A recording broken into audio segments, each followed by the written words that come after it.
अस्सलाम वालेकुम। आप देख रहे हैं टीवी 49 न्यूज़ यूके और मैं हूं मुनीर पीरज़ादा। आइए आपको ले चलते हैं आज की खबर की जानिब। इमरान खान को जमहूरी तरीके से हुकूमत से हटाया गया है। उनके इत्तेहादियों ने उनको छोड़कर अपोजिशन की हिमायत का ऐलान किया तो उनकी हुकूमत गिरी।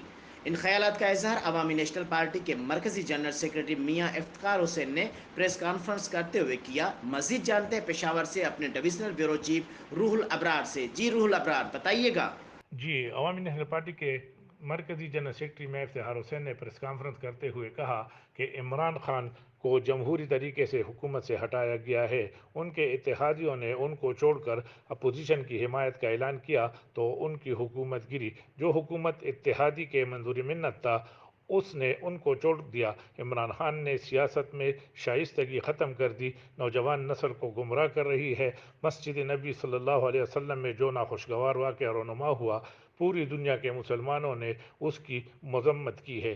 सियासत को इमरान खान ने जिस जगह पहुंचाया है उसके ख़तरनाक नताज सामने आएंगे। इमरान खान अब जितने भी जलसे और धरने दे उससे कुछ नहीं होगा। जिन कुव्वतों ने उनको इस मुकाम तक पहुंचाया था उनने उनके सर से हाथ उठा दिया है। इमरान खान का हुकूमत के बगैर हालत गैर हो गया है।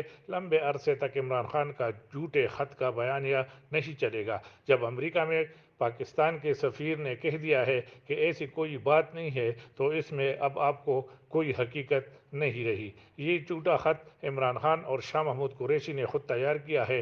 उसकी हुकूमत इमरान खान और उसके साथियों ने जो करप्शन की है उससे बचने के लिए झूठे ख़त को लहरा रहे हैं। उनको भी अब नेब अदालतों का सामना करना पड़ेगा। जिसने जुर्म किया है उनको सज़ा ज़रूर मिलना चाहिए और किसी ने जुर्म नहीं किया है तो उसके खिलाफ कार्रवाई के भी हम खिलाफ है। इमरान खान अपने आप को बचाने के लिए इदारों पर दबाव डालने की नाकाम कोशिश कर रहे हैं।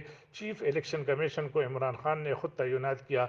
अब जो उनके फॉरेन फंडिंग केस का फैसला अंजाम तक पहुंचाने वाला है तो चीफ इलेक्शन कमीशन को मुस्लिम लीग का अलाकार कहने लगा है। जी।